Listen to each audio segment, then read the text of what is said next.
Olá você, seja muito bem-vindo ao Papo Cloud, eu sou o Vinícius Perrot e esse episódio num lugar um pouco diferente, mas hoje eu vou conversar sobre segurança da informação. Afinal de contas, a segurança da informação já mudou muito ao longo dos anos, mas ainda há uma confusão sobre será que a minha segurança da informação é só firewall ou só meu antivírus? Será que uma criptografia ali no meu nível de disco é o suficiente para você ter realmente um ambiente seguro? Eu acho que não, viu? A segurança evoluiu bastante e tem uma sopa de letrinhas para a gente poder entender e compreender exatamente que aspectos são essas, que letras são essas e como isso tudo faz um ambiente mais seguro. Afinal de contas, o negócio digital requer cada vez mais segurança. Mas chega de bate-papo aqui e o meu convidado é o Paulo Brainfierze. Não, falei errado, já errei. Eu treinei bastante ali no bastidores. Paulo, seja muito bem-vindo aqui. Brainfierze, aí, tá vendo? Tu podia treinar um pouquinho mais, dava certinho. Tranquilo. Mas, Paulo, muito bom, cara, poder estar conversando contigo aqui sobre um tema, acho que é tão crucial hoje para todos os negócios. Eu arrisco dizer que não existe um negócio no século XXI que não precise e que não esteja conectado diretamente à segurança, não é verdade? Verdade. Dizem que todas as empresas agora são empresas de TI, né? E elas têm as suas especializações nos seus mercados. Se ela está conectada, de alguma forma, ela tem que ter segurança. Então, esse é um papel grande, importante, que está crescendo cada vez mais. E até a própria função do próprio CISO, né, como um aliado aí. Acho que o CISO, em algum momento, ele foi a pessoa de segurança, era sempre aquela pessoa, o cara vai lá, vai criar uma situação para a gente, uma complicação. E hoje, na verdade, ele cada vez mais é um cara que ele está aliado ao negócio, habilitando o negócio, fazendo muito mais uma análise do risco do que simplesmente sendo um cara que cria barreiras, né, ao contrário. Pois é, exato. Acho que você tocou num ponto importante, que esse ponto a gente vai falar um pouco mais detalhadamente, viu, Paulo? Mas antes, queria que tu pudesse contar um pouquinho da tua trajetória, Paulo, porque, ok, diretor regional da Trellix, como é que isso tudo começou? Como é que foi a tua jornada? Conta aqui um pouquinho pra gente. Tem tempo? Não, tô brincando, mas é que eu comecei muito novo. Eu comecei muito novo, eu comecei com 15 anos, né? Eu fiz colégio técnico, então eu comecei realmente bem novo. Comecei na Alcatel, na área de PABX, acabei me aventurando numa área nova de dados lá, e ainda muito cedo eu acabei indo viajar para fora. Era muito engraçado, porque eu tinha que pedir até autorização para os meus pais. Com 16 anos eu estava na França, na Bélgica, a trabalho. E daí, logo em seguida, eu fui para a Cisco, passei 20 anos na Cisco, entrei na área de engenharia e acabei seguindo para a área comercial, fiz várias posições diferentes lá, acabei assumindo a área de grandes contas na Cisco. Achei que eu não ia mais trabalhar com TI, com tecnologia, eu falei, não, agora vou dar um tempo, vou sair, vou fazer outras coisas, mas é mentira, a gente é viciado nisso, né? E aí, falei, bom, e agora, o que eu faço? Falei, cara, vou fazer uma coisa completamente diferente, ter uma experiência completamente diferente. Acabei aceitando uma posição de desenvolvimento de uma área de grandes contas na Howard, que realmente foi uma escola, algo muito diferente, né? Porque eles pensam muito diferente em uma série de coisas. Então, é interessante que é um MBA que tira da zona de conforto o tempo inteiro, mas para mim foi super bacana a experiência.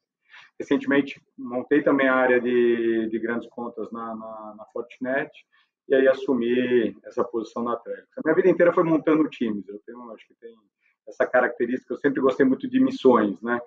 Mais do que uma posição ou outra, eu gosto de ter uma missão. Então, a missão de montar, estruturar um time, desenvolver uma área, para mim é algo muito interessante. Cara, isso que é legal, porque eu acho que esse contato cedo, eu não digo nem prematuro com a tecnologia, ela dá uma visão um pouco diferente, né? Do que enxergar vários cenários diferentes, culturas diferentes, e às vezes os temas são tratados também de forma diferente, né? Cada região, ou cada país, ou cada localidade, ou cada empresa tem uma mentalidade diferente. Então, acho que isso hoje, essa diversidade faz sentido para os negócios, quando a gente fala de segurança, a gente entender cenários complexos, culturas, economias diferentes, para de repente ter um bate-papo que agregue melhor ou insight, né?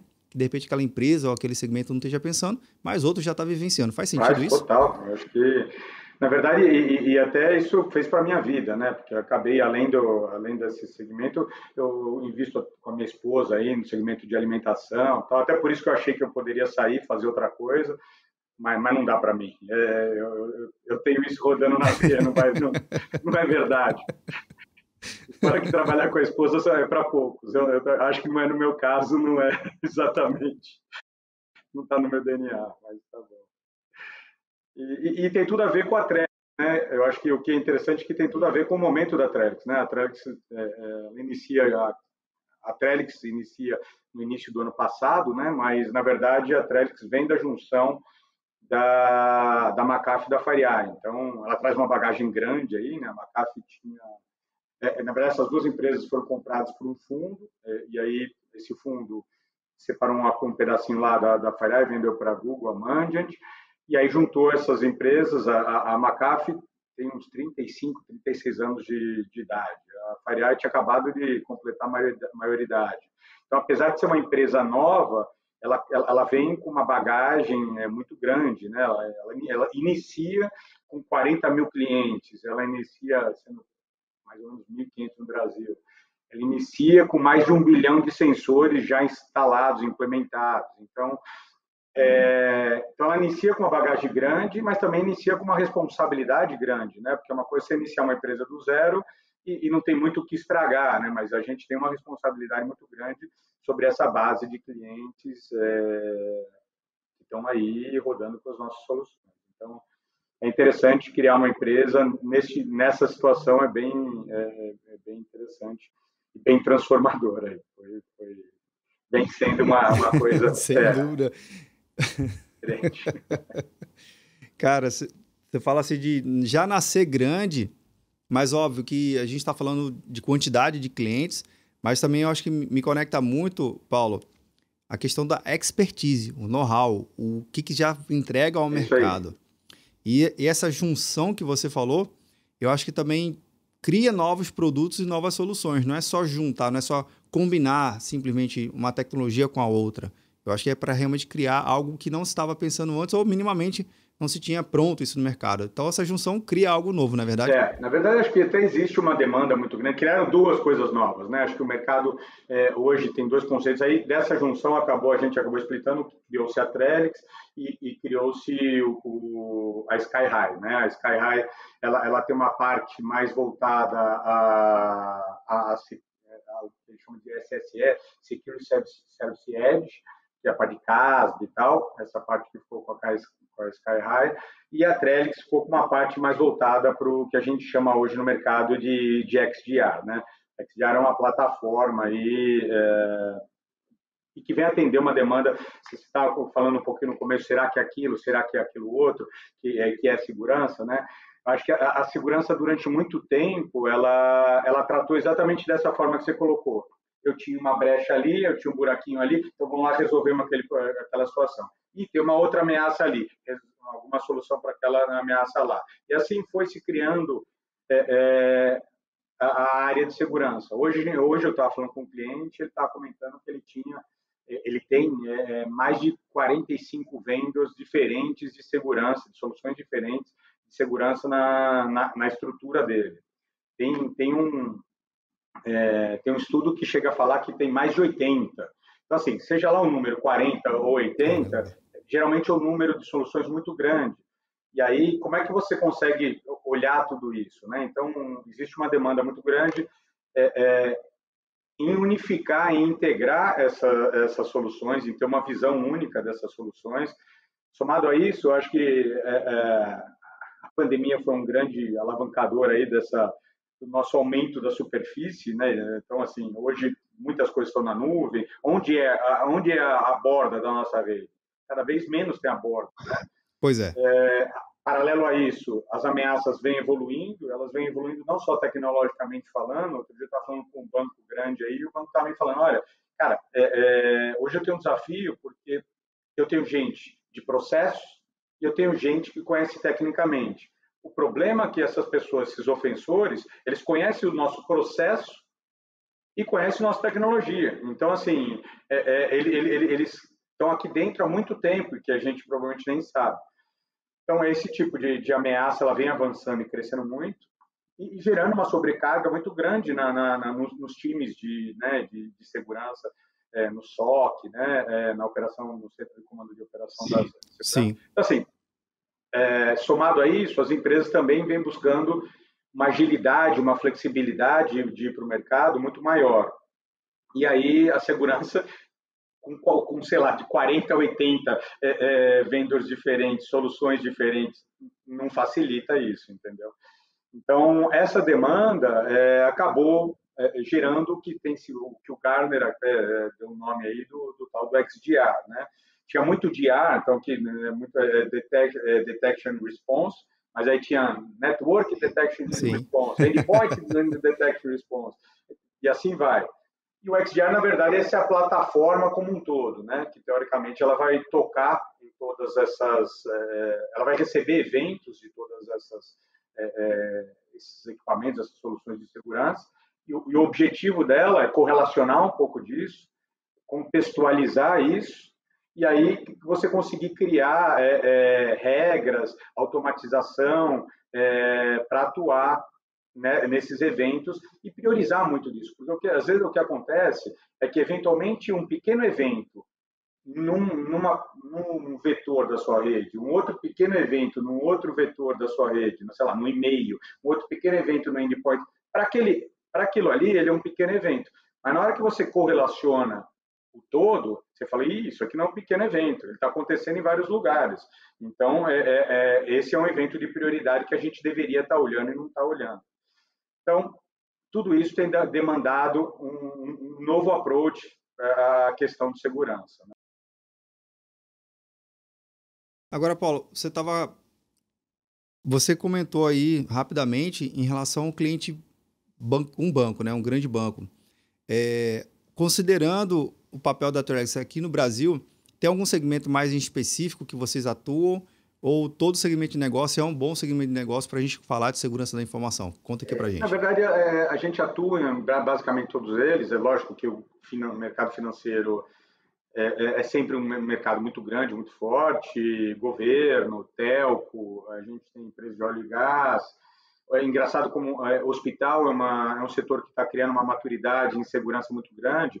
Tanto é que é interessante, se você olhar a maior parte dos grandes hospitais, das grandes empresas de saúde, as pessoas que estão lá hoje são oriundas do mercado financeiro, que é um setor que tem muito mais maturidade na área de tecnologia do modo geral. Manufatura, alguma coisa de varejo, mas o que acontece, eu acho que tem muito a ver, talvez, com o porte das empresas e com a expectativa delas, né? Porque hoje, quando você vai falar com uma empresa que tem mais maturidade, o tipo de solução é uma solução muito mais customizável, ela já tem processos e estudos de fluxo de processo muito mais estruturados, enquanto que algumas empresas, geralmente empresas médias, elas precisam de soluções muito out of the box, né? Tirou, encaixou ali e a coisa meio começa a funcionar sozinha. Então, são necessidades geralmente distintas e que hoje a gente... eu acho que a FireEye, nesse perfil, a McAfee era mais ampla, a FireEye atuava mais no setor de grandes contas, e hoje, com essa junção, a Trellix acaba tendo soluções para os dois perfis de clientes, mas que são com approaches diferentes, aí a gente entende isso. De novo, acho que eu comentei rápido, a gente tem 1.500 clientes no Brasil, né? 1.400 e tal.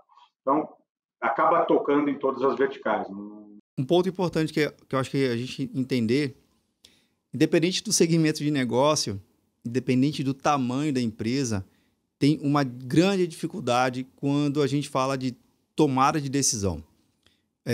Frente ao portfólio, que a gente pode dizer que é infinito de soluções de software, como a gente ajudar o gestor e a sua equipe a definir caminhos, definir indicadores para poder sim tomar uma decisão na melhor tecnologia que faz sentido para o negócio. Que às vezes nem sempre o melhor produto, a melhor consultoria cabe no bolso, né? A gente gostaria muito de contratar, né? Mas a gente tem que saber tomar uma decisão e às vezes a decisão é direcionada por diversos motivadores, financeiros ou não. Mas como é que vocês ajudam aí, na verdade, os clientes a tomar uma decisão e saber escolher dentro desse oceano de soluções de tecnologia?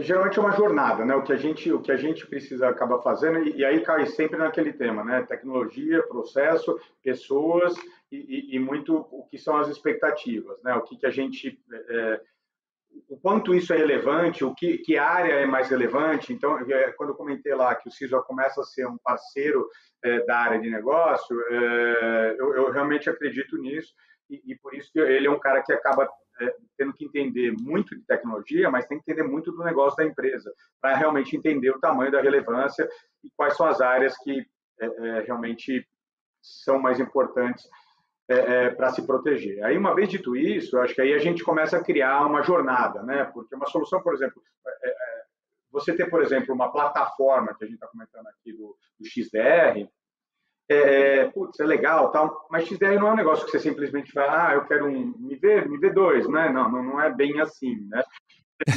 XDR Antes fosse. Seria mais simples. Precisa realmente endereçar, entender o que ele tem hoje, para onde que ele quer ir e ajudá-los a desenhar essa jornada, né? O próprio, igual eu estava comentando lá atrás, o próprio conceito de XDR às vezes é confuso para os clientes, mas eu acho que mais do que uma letra ou outra, tem muito mais a ver com a necessidade que ele tem, né? Então, eu acho que é isso que a gente tem entendido muito com os nossos clientes. Eu até acho que, assim, muitas vezes você está respaldado em algumas soluções que o Gartner, que alguém falou, ele suporta e dá um peso, que é interessante. Mas mais importante do que isso é realmente o que você vai estar protegendo lá, né? É ser relevante para a sua empresa, e eu acho que é isso que a gente tem tentado sentar com os nossos clientes e ajudá-los. Muitas vezes, inclusive, no pós, tá? Porque uma coisa que acontece muito no Brasil é contratar como serviço, né? Então, por falta de profissional qualificado e tudo mais, acaba se contratando empresas para terceirizar o seu serviço, sei lá, de um SOC. Mas qual é o SLA? O que eu devo contratar? Quais são os itens que eu devo ter nesse meu contrato? Muitas vezes, o fato só de você ter um serviço de segurança não significa que você está realmente seguro, né? Então, é importante que essas coisas estejam no contrato. Muito a gente também faz nesse sentido, suportar nossos clientes até nesses pontos aí. Agora, uma coisa que você comentou, Paulo, é justamente do XDR de vocês, que tem uma roupagem um pouco diferente, que tem um contexto um pouquinho diferente, né? Explica pra gente que contexto é esse, como é que vocês ajudam a dar essa personalização? Porque o XDR, na verdade, de novo, né, é um nome, é uma plataforma, mas ela tem por natureza a integração, a unificação. Então, acho que uma das principais, um dos principais diferenciais da Trellix é o fato de ela já nasceu aberta, né, nativamente aberta. Então, isso já era um princípio das duas empresas e ela nasce aberta. Então, hoje a gente tem integração com mais de 700 vendors diferentes. E muitas vezes, quando a gente tem acha alguma coisa diferente, a gente consegue ir lá e desenvolver para isso, que é da nossa solução ter essa integração. Então, muitas vezes a gente fala, não, eu consigo integrar, mas eu preciso ter minha solução de e-mail, eu preciso ter a minha... Quando você começa engessar algo que, teoricamente, ele nasce para te dar uma flexibilidade. Então, esse acho que é um diferencial muito grande. E aí, a Trellix aborda isso, que eu estava falando de unificação, da seguinte forma. Então, vou tentar começar pela parte da gestão disso tudo, né? A gente tem um produto que é uma console, que a gente chama de X-Console, que é uma console que te dá uma visão completa desse ambiente de segurança. Essa visão completa, ela, na verdade, ela vem de onde ela retira essa visão? Ela vem dessa camada, que é essa camada de software, que faz toda essa parte de correlação, contextualização, que, de certa forma, é o XDR, né? Ele é o coração, ou talvez o cérebro do XDR. Da onde vêm essas informações? Essas informações vêm de um data lake, que recebe as informações, esses eventos, de todos os vetores possíveis da sua rede. Então, se você tem solução protegendo o seu e-mail, vetor de e-mail, se tem solução protegendo o seu vetor de endpoint, você tem solução de rede, tudo isso manda para esse Fabric organiza essas informações e coloca nesse data lake. Então, isso te dá uma visão única, unificada, todo o seu ambiente de segurança, independentemente se ele é Trellix ou não é Trellix. Uma outra vantagem, né, falando de vetores, é que a Trellix acaba, até pelo portfólio muito amplo, ela acaba, na minha visão, sendo uma empresa que mais vetores endereça, né? Então, a gente tem soluções avançadas de endpoint, a gente tem soluções para e-mail. A solução e-mail ainda acontece alguma coisa? Cara, 90% das ameaças acabam entrando via e-mail, ainda hoje, entendeu? Então, os ataques acabam iniciando por ali. O endpoint é relevante? O endpoint ele é porque, no final do dia, ele pode ser ou a primeira linha de proteção ou a última, né, se o negócio começou dentro. Dados, proteger dados. Hoje se falou muito de LGPD, mas acho que se fazia muito pouco o enforcement disso, né, de LGPD. Hoje começou a se ter mais um pouco isso. Mas tem alguns setores que é muito importante LGPD, proteção de dados. Todo mundo tem proteger os dados, mas você pega financeiro, é óbvio, mas você pega o saúde, eu acho que uma das áreas, por exemplo, de saúde hoje vem se desenvolvendo é a proteção dos dados. Você tem que proteger os dados dos seus pacientes. A questão de cloud, essa é uma infraestrutura super importante, super relevante, mas que a gente tem que proteger as nossas empresas, né? Seja uma cloud pública, uma cloud privada, você está sempre conectando com um monte de gente. Então, a Trellix acaba tendo essa opção de você ter essas soluções para muitos vetores, e isso, então significa que você tem que ter todas essas soluções da Trellix? Não, mas significa que a gente conhece todos esses vetores, que a gente está lá, a gente está atuando em todos esses vetores. Então, por isso que eu acho que realmente isso é um diferencial muito grande para a gente. Paulo, você citou um personagem lá no início da sua fala, que é o Chief Information Security Officer, né? Que é o tal do CISO. E o CISO, na verdade, ele tem um papel muito específico hoje dentro da empresa, mas eu também percebo que ele tem a importância de ser totalmente transversal, ele conseguir ter a capacidade de articular e não levar tudo nas costas, literalmente, né? Tudo, ele não é uma pessoa que vai restringir nada. Muito pelo contrário, ele vai trazer uma visão diferente e um olhar um pouco mais crítico, né? Vocês também fizeram uma pesquisa em relação a isso. Conta um pouquinho pra gente que pesquisa foi essa e o que vocês acharam no meio dessa pesquisa. Só dando um spoiler aqui, vou deixar o link aqui na descrição para quem está vendo, nos ouvindo essa pesquisa completa. Conta aí pra gente. Legal, obrigado. Mas o CISO realmente é um trabalho, ele é pior do que o trabalho de goleiro, né, cara? Ele catou o jogo inteiro, fantástico, tomou um gol. Foi só sensacional. Cara, não tem jeito. É esse um que todo mundo vai lembrar e vai conhecer. Então, é quase desumano, porque ele tem um monte de hacker trabalhando, atacando ele o tempo inteiro e o cara só precisa acertar uma vez. Né? Então, assim, é realmente um trabalho pesado. E, por outro lado, ele tem essa carga grande. E, por outro lado, a relevância dele se não acontecer nada, é o melhor que ele pode entregar, né? Se nada acontecer, é o melhor que ele pode entregar. Então, é difícil essa posição, porque se acontece alguma coisa, é tudo culpa dele. Se não acontece nada... Ok, vira que segue. Mas não está acontecendo nada, você realmente precisa desse investimento. Então, é uma posição extremamente desgastante. Eu vou te falar que eu não sei se é o trabalho que eu queria para mim, não. Mas é interessante. E, além disso, hoje, se demanda cada vez mais aquilo que a gente estava conversando no início, né? Que o CISO conheça de mercado. Outro dia eu estava falando com o CISO, ele falou, cara, fui chamado para falar sobre a guerra da Ucrânia, lá com a Rússia. Eu falei, caraca, mas sobre cyberataque lá na guerra. Eu falei, mas por quê? Ele falou, cara, porque a gente tem muito commodities e tal, e eventualmente isso pode ser um problema até para a nossa área de negócio. Eu precisei fazer um trabalho disso e tal, e foi muito legal, porque, me enxergaram como uma pessoa, realmente como um cara de negócio, como um parceiro de negócio. Isso, cara, eu realmente falei, bacana mesmo, porque você chegar nesse nível, realmente a empresa tá te olhando, tá enxergando você de uma maneira diferente. Então, acho que isso a pesquisa demonstra o tempo inteiro que existe realmente essa evolução do CISO. A pressão, que é muito grande, então são áreas que tem uma dificuldade, muitas vezes, às vezes até de conseguir budget para as coisas, porque está tudo bem, né? Não está tudo funcionando. Então, ele precisa falar, pô, para manter funcionando eu preciso mais dinheiro. Então, às vezes é difícil explicar. Existe um déficit de pessoas, né, com conhecimento, aquilo que eu estava te falando, às vezes não só conhecimento técnico, conhecimento de processo. Então, realmente é desgastante. Então, o que a gente viu nessa pesquisa é que se tem uma coisa que o CISO hoje vem demandando, são soluções que consigam ajudá-lo a ter mais tempo, a economizar tempo, e reduzir essa sobrecarga do time deles.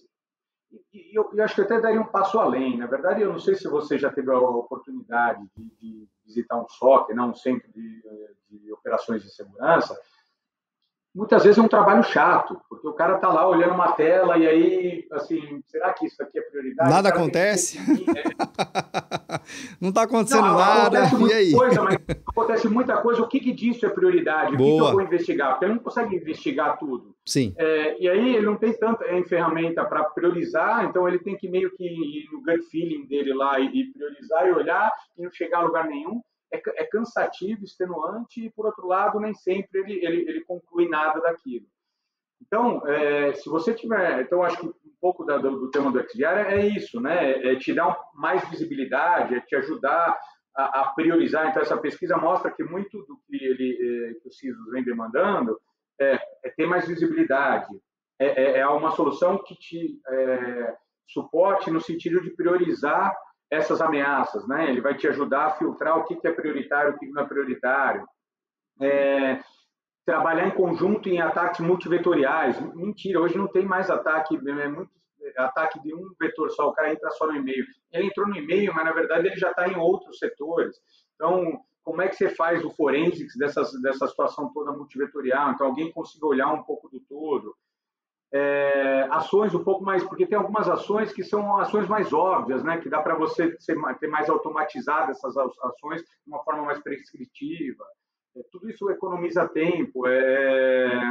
Então, assim, algo que te dê uma compreensão do todo um pouco melhor, um pouco mais de precisão, certo, com certeza vai te economizar tempo e reduzir essa sobrecarga. Então, essa pesquisa mostra muito isso, que vem muito de encontro com o que a gente vem tentando propor ao mercado. Tá pronto isso? Com um certo grau de maturidade, sim. Qual é o grau de automação? Depende. Depende muito realmente da maturidade de cada setor, de cada vetor desse seu. Não dá para você jogar toda essa responsabilidade num ponto ou no outro. A questão, quanto mais vetor e quantos mais processos você tiver documentado por todo, com certeza é mais fácil de você automatizar, porque você já sabe, se acontecer isso, eu tenho um processo que vou fazer isso, aquilo. Aí você consegue automatizar. Senão, o que a gente acaba tendo que fazer é sentar com eles e desenhar esses processos para aí sim chegar na parte da automação desses processos, né? Paulo, acho que você falou... Eu acho que a pesquisa mostra muito isso. A palavra que você cita aí me alegra bastante, que é processo, né? E você também comenta muito que muitas das vezes a solução que a gente quer é aquela solução plug and play. Eu costumo dizer que nem sempre é o play, é pray, você plugar e ficar rezando para funcionar, e requer uma customização, requer entendimento de processo. Olhar a ferramenta é bom, mas também tem que olhar outras áreas para poder sim ter uma solução completa, é isso? É isso. E aí, assim, quanto mais complexo é o seu negócio, maior customização precisa. Por isso que as grandes corporações, elas acabam tendo uma necessidade diferente. Empresas geralmente médias, elas acabam tendo uma complexidade um pouco menor. E aí, você consegue ter alguns playbooks aí, meio que associados a algumas situações. Eu uso o Windows para não sei o que lá, aí você consegue ter alguns playbooks que já são meio de mercado, né, que a gente encontra muito nos nossos clientes e a gente já começa a padronizar. São soluções mais fora aqui, né, out of the box, mas lógico que elas não vão no nível de profundidade do que algo que é muito estudado, com um processo específico seu faria, né? Então, aí você vai ter que saber se você vai querer investir mais e ir nesse nível de granularidade ou ficar realmente numa camada um pouco mais superficial com soluções, mas que vão, pelo menos, te dar uma capacidade de entendimento e de visibilidade que hoje poucas empresas têm. Né? Maravilha. Paulo, chegando aqui no finalzinho do nosso bate-papo, a pergunta de encerramento que a gente faz para os nossos convidados sempre faz para a gente refletir junto sobre o pano de fundo aqui do Papo Cloud, né? Eu digo que a melhor resposta é aquela que vem do coração. Pode ser técnica ou não, mas vindo do coração, tá valendo. Então, bora lá. Para o Paulo, o que seria essa tal da computação em nuvem? Computação em nuvem? Computação em nuvem tem muito a ver com o que a gente falou do que tem que ser a segurança. Para mim, computação em nuvem ela é algo que ela é habilitador, né? Ela vem atender essa demanda que a gente entende cada vez mais, que é agilidade, que é flexibilidade, que é essa atuação mais rápida do mercado. Então, ela habilita tudo isso. E aí, assim como a segurança também passa tá junto, né, com esse papel também de habilitador. Para mim, é assim que eu vejo a computação em nuvem, ela habilitando o negócio aí para muitas empresas, seja ela grande, pequena, média, cada um vai ter o seu modelo com a computação. Maravilha! Bacana demais. Paulo, queria agradecer muito a sua participação aqui no Papo Cloud, adorei o bate-papo. Segurança sempre é um tema que a gente tem que estar sempre revisitando com muita propriedade e a propriedade que você passou aqui para a gente. Fico feliz aqui na sua participação e até a próxima oportunidade. É isso. Obrigado, Vini. Um prazer. Legal, bacana. E você aí que está vendo ou nos ouvindo, o que você achou desse episódio aqui com o Paulo? Eu adorei. Várias dicas importantes. Processo, governança, software, entender o objetivo de negócio da sua empresa faz toda a diferença. Plug and play, não plug and pray. Combinado assim?